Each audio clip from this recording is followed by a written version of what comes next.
today. Really? Oh, I suppose you must have met Mr. Linney. He took the time to greet me earlier when he passed this way. In any case, you came at a good time. I was just considering reaching out to you to set up a meeting, so I may explain some things that I haven't had the time to before. Aw, Paimon's glad that you remembered. Thank you for keeping us on your mind, what with you being busy and all. Alright, let's have it then. How was Fontaine actually saved? The whole business is still quite the mystery to us.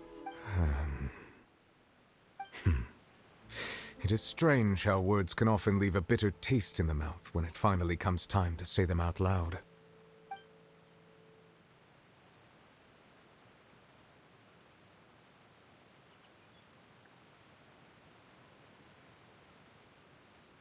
Whoa. So that's what happened?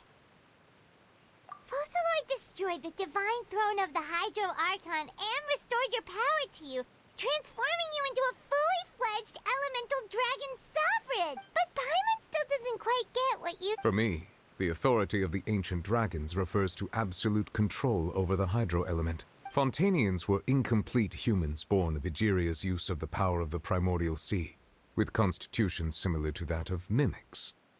But so long as those primordial energies remain within them, I could use the ancient dragon's authority to grant them true blood, after the fashion in which life was first brought into being on this planet.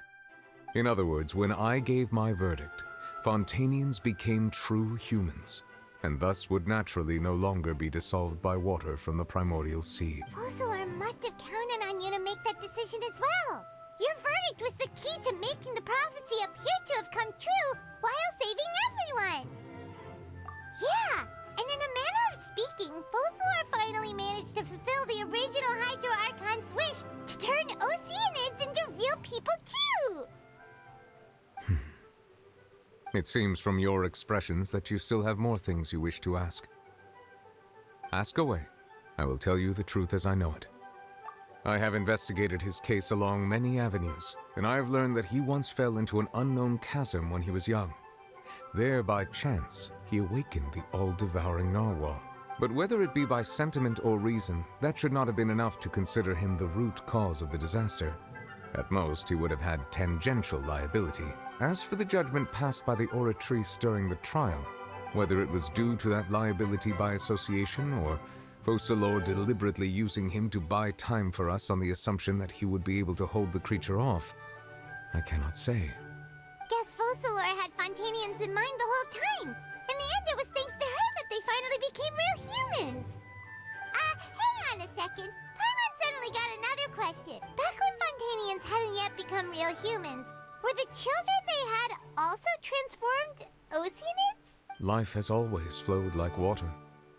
Do you recall how Fontanians would often come to the Fountain of Lucine to pray for children? Yeah, Lynette said the fountain is where all the waters in Fontaine converge. In truth, even those couples did not know that such prayers were no mere custom, but instead a form of ritual.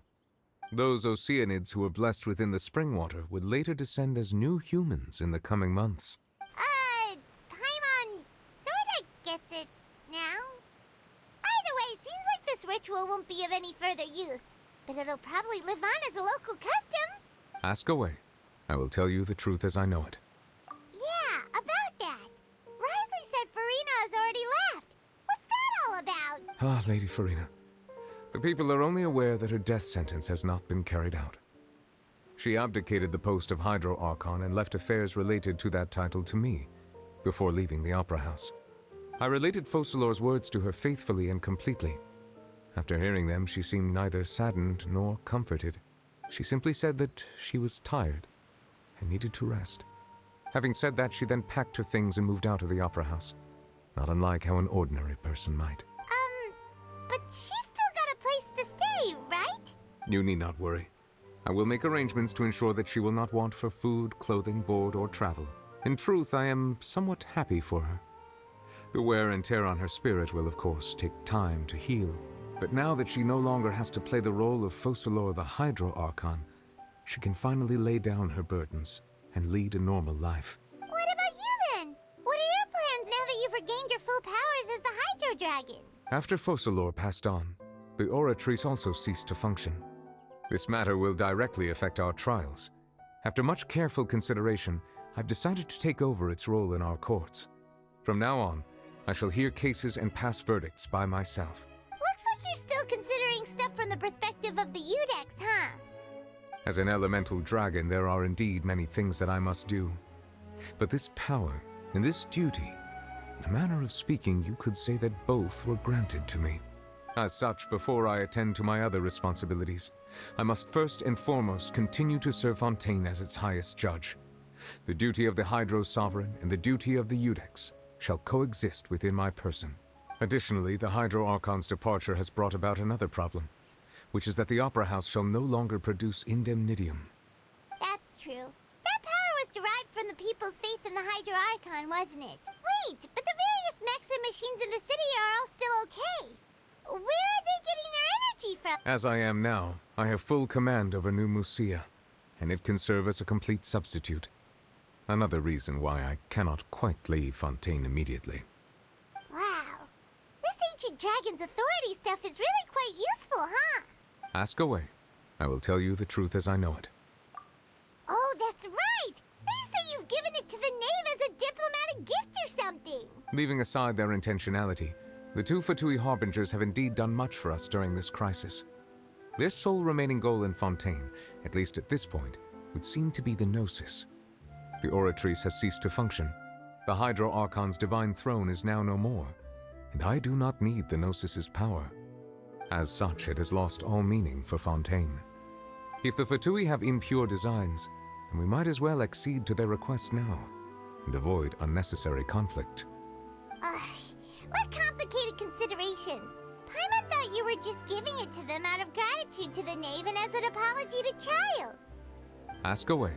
I will tell you the truth as I know it. You will soon be heading to Natlan, I presume. I'm afraid that I have little talent as a travel guide, so all I can do is tell you what I know about that land. As far as I'm aware, Natlan can be said to be a nation of dragons. A nation of dragons?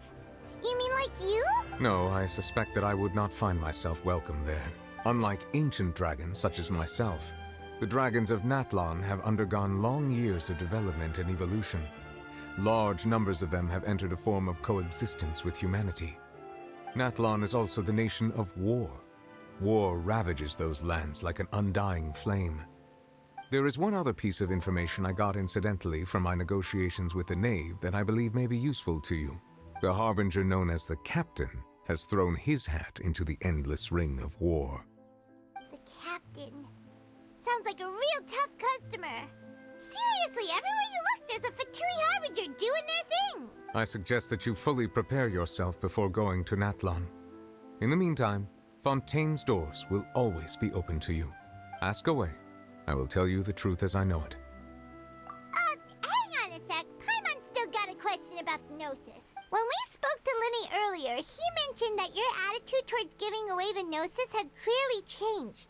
We guessed that there might be some reason for it that only you were aware of. No wonder the House of the Hearth is the Fatui's intelligence division. They are certainly sharp. So regarding this specific issue, I was just getting ready to share something with you. What is it?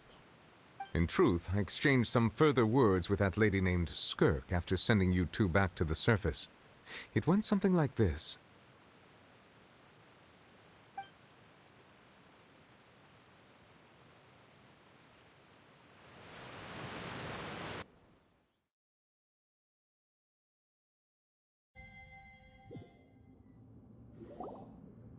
Well, we're going to head topside to see what's going on. You hurry over soon as well, all right, Nervalet?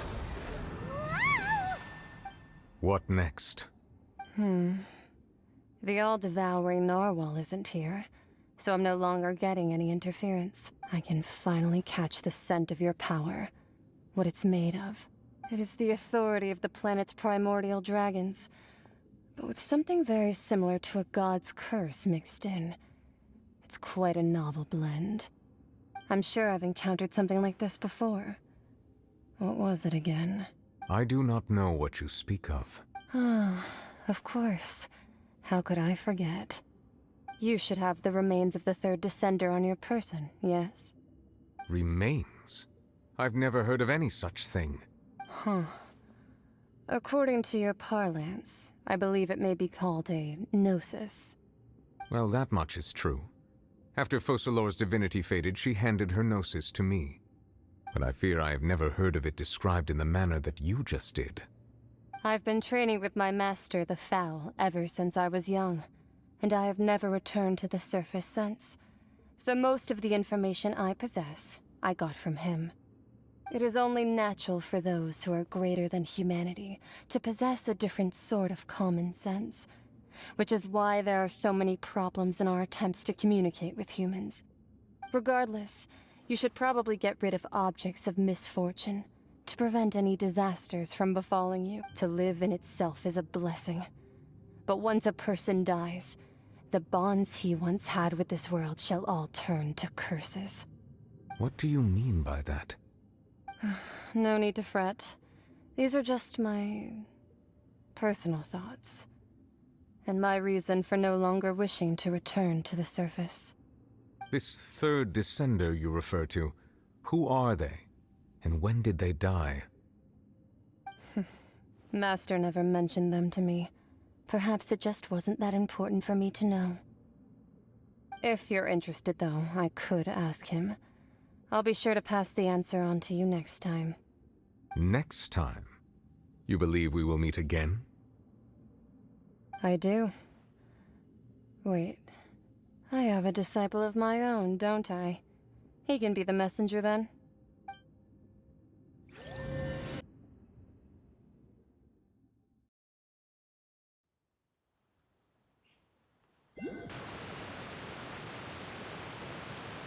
That's what she told me.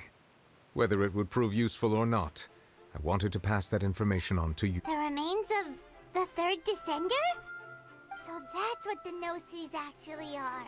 Paimon just thought they looked like chess pieces. How could they be a person's remains? All the same, assuming that there was no misunderstanding or special metaphor at play, that is what she meant to say. And she said that it would bring misfortune and that you should check it, which is why you gave it to the Fatui. If she speaks the truth, then I would simply be putting Fontaine at unnecessary risk by keeping it here.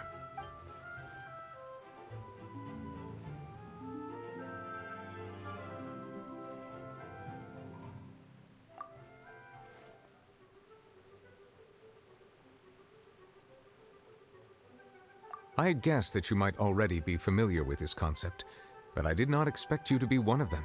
That means that the Gnosis, which are exceedingly element-compatible and can even enhance elemental abilities, do indeed come from the third descender. I wonder, does your body also possess similar properties? Like being able to use elemental powers without a vision. That does sort of count as special compatibility, right? No, let's not think about this stuff right now. It just feels creepy, comparing the Traveler to the dead third descender and all. That's what you say, but this topic still feels like bad luck. Once Child recovers, let's get some more answers out of him. Or go look for his master and get the answers that way. I too believe it unwise to make too many blind guesses when information is lacking. The same is true of being at court. All right. Whatever the case, it seems like the crisis here in Fontaine's over for now. Yes. All of Focalor's efforts were for this moment as well. But she sacrificed herself in the end as a god, and she suffered through all those years as a human. Was that really what she wanted? I suppose that would be the mystery of a god's will. I suspect not. But once in a while I too would guess that if wishes were like the clouds in the sky, they will one day return to the earth as raindrops. Life flows like water, and rain is the final answer. The water levels may sometimes tilt one way or another, but the rain falls fairly upon all. And what, ultimately, is the difference between the rains that fall upon all of us?